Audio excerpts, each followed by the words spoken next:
4,500 वर्ग किलोमीटर के एक इलाके पर इस वक्त पूरी दुनिया की नजरें गड़ी हुई हैं। दुनिया की 10 महाशक्तियों के लिए बेहद सामरिक इलाका माने जाने वाले काराबाख में इस वक्त कोहराम मचा हुआ है। 1 लाख से ज्यादा लोग डरे हुए हैं और इनके समर्थन में आर्मेनिया के अंदर 3 दिन से हंगामा और बवाल मचा हुआ है।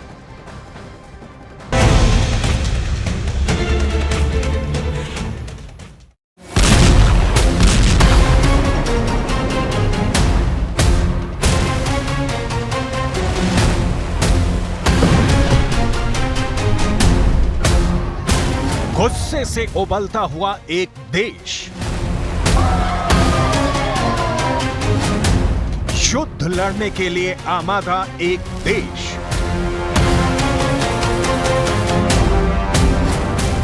अपनी ही सरकार के खिलाफ उतरा एक देश,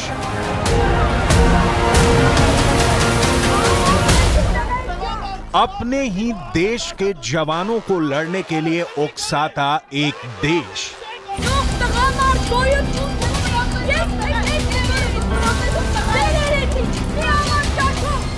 और सिर झुकाए हुए हजारों जवान। ये बैनर देखिए, नागरिकों को मारा जा रहा है। दूसरा पोस्टर देखिए, जेनोसाइड, नस्लीय नरसंहार होने का खौफ। Ամբողջ հանրության խնդրում ենք, ամբողջ աշխարհին մի մտածեք, ժողովուրդ է զոհվում, ցեղասպանություն է կատարվում, խնդրում ենք, զուլմի օրը। आखिर ये खूनी गदर कहां मचा हुआ है? आखिर दुनिया के किस इलाके में नरसंहार रोकने की बातें की जा रही हैं? आखिर क्यों 1,20,000 लोगों की गर्दनों पर कत्लेआम का खौफ मंडरा रहा है? जिन लोगों को आप सड़कों पर उतरा हुआ देख रहे हैं, ये लोग आर्मेनिया के रहने वाले हैं। ये लोग आखिर चाहते क्या हैं और क्यों पूरी दुनिया की नजरें आर्मेनिया पर बनी हुई हैं? हम सब कुछ आपको बताने वाले हैं। शुरुआत करेंगे अजरबैजान के काराबाख इलाके से। अजरबैजान के अंदर नागोर्नो काराबाख का यह इलाका 4,500 वर्ग किलोमीटर में फैला हुआ है। अजरबैजान की सरकार के अलावा दुनिया में किसी को भी नहीं पता कि आखिर यहां पर हो क्या रहा है। अजरबैजान और आर्मेनिया के बीच चल रहे इस खौफनाक जंग की बहुत तल्ख हकीकत सामने आ चुकी है। जिस काराबाख के लिए आर्मेनिया में आंदोलन हो रहा है, वहां पर लगभग 1,20,000 लोग रहते हैं और इनमें बहुमत आर्मेनियाई नस्ल के ईसाई लोगों की है। और ईसाई बहुल इस इलाके पर कब्जा हो गया है अजरबैजान का, जो एक मुस्लिम स्टेट है।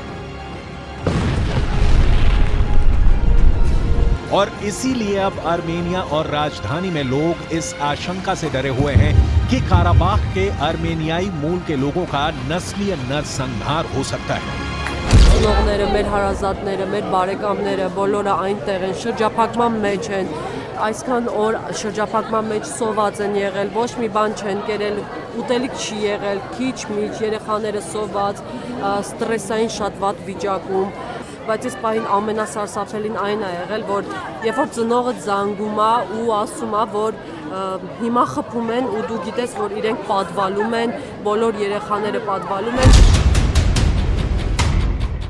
आर्मेनिया और अजरबैजान के बीच युद्ध समाप्त हो चुका है, लेकिन अब आर्मेनिया के अंदर आर्मेनिया की सरकार के खिलाफ जनता की बगावत का एक नया चैप्टर खुल गया है।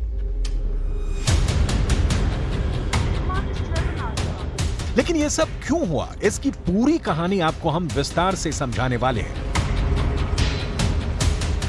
दरअसल नागोर्नो और काराबाख के इलाके से कच्चे तेल और गैस की पाइपलाइनें गुजरती हैं और इसी वजह से पूरी दुनिया टेंशन में है।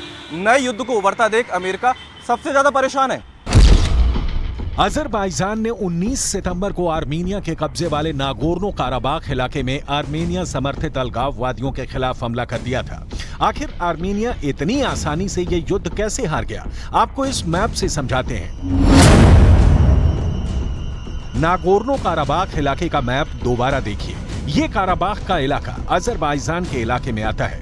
यहाँ तक आर्मेनिया की सप्लाई लाइन पहुंचती ही नहीं है, क्योंकि ये आर्मेनिया के बॉर्डर से सटा भी नहीं है। काराबाख की जनसंख्या ईसाई है।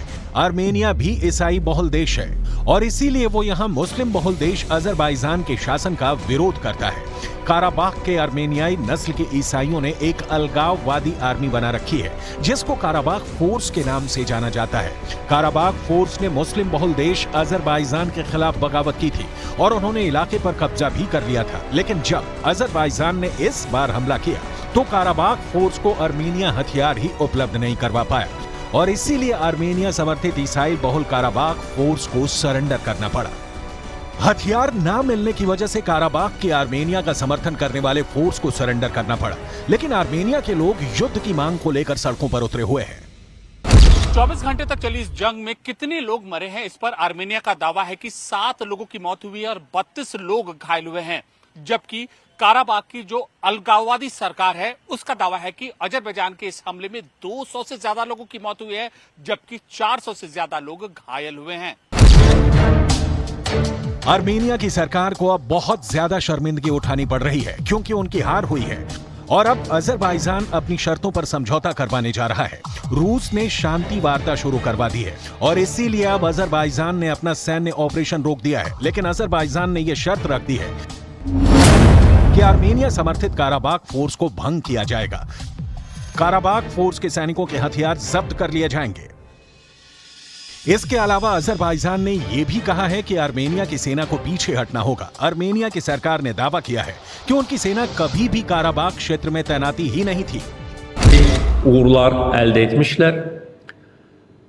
Ermənistan dövlətinin Azərbaycan ərazisində qanunsuz yerləşdirilmiş və Ermənistan dövlətinin öhdəliyinə baxmayaraq bu günə qədər çıxarılmamış ordunun böyük hissəsi tamamilə məhv edilmişdir. Hərbi texnika məhv edilmişdir və sıradan çıxarılmışdır. लेकिन काराबाख की हार के बाद आर्मेनिया के अंदर बगावत फैल गई है। आर्मेनिया की राजधानी येरेवान में प्रधानमंत्री निकोल पशिन्यान के खिलाफ भयंकर प्रदर्शन लगातार 3 दिनों से चल रहा है और लोगों ने प्रधानमंत्री से इस्तीफा मांगा है। सुरक्षा बलों और प्रदर्शनकारियों के बीच झड़प में सैकड़ों लोग घायल हो गए हैं। इनकी चिंताएं क्या है, जरा सुनिए। Ախպերներս ունեմ դեղ, ծոծաս, ձեձաս, կնոջս, սաղ ընտանիքն դեղ է։ Ստեփանակերտում եմ։ Ստեփանակերտում պատվալում սպասում եմ։ Հաջողվել է իրանց հետ կապ հաստատել։ Հա, մի այսօր մի անգամ կապվել եմ, նստած սպասում եմ։ Ոչ մի բան չեն գիտում։